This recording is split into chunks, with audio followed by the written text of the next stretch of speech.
Hi guys, it's Dr. Hardy, your pediatric obesity expert. Thank you for tuning in. Let's dig right in and continue our discussion on eating disorders. The first one I'm going to talk about is anorexia nervosa and what it is. So one of the common threads, as you probably already know, is an intense fear of gaining weight. Usually anorexics have an intense fear of gaining weight. They also usually persistently engage in behaviors that would prevent weight gain. For example, constantly being at the gym.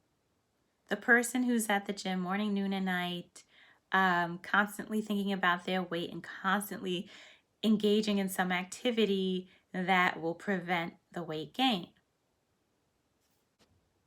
Even though they are at a low weight, they still want to lose weight. It is their perception of their weight and their body and the way they live in their body and the way they experience their body is different.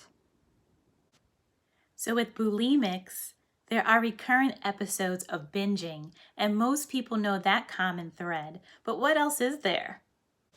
They usually have these recurrent compensatory behaviors to prevent weight gain. So they may be the one right after eating, taking a laxative. They recurrently are doing something to oppose it.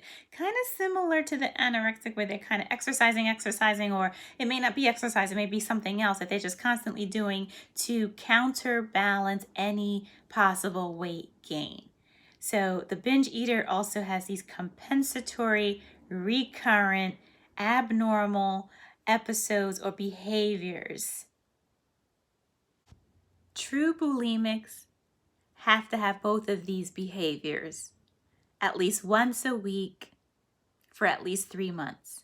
So they have to do the binging and the compensatory behavior of, sticking their finger down to throw it back up or whatever it is.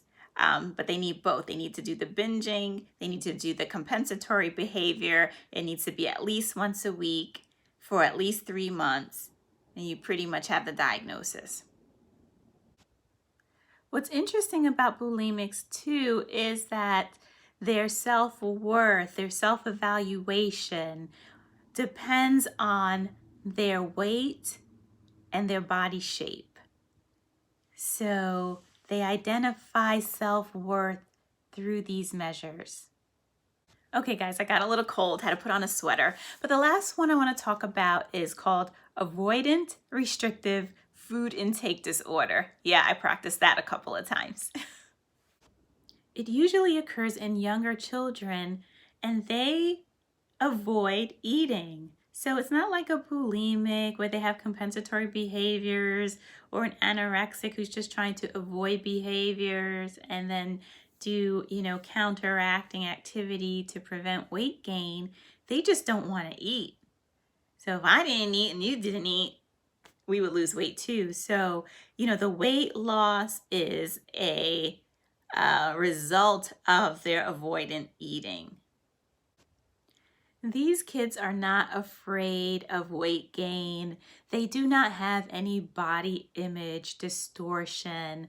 They typically are afraid of, some kids say they're afraid food will get stuck in their throat, or it might be the texture, some sensory neural kind of issue where the textures of the foods bother them. So parents sometimes think like maybe my child has an eating disorder when it's more of an avoidance issue.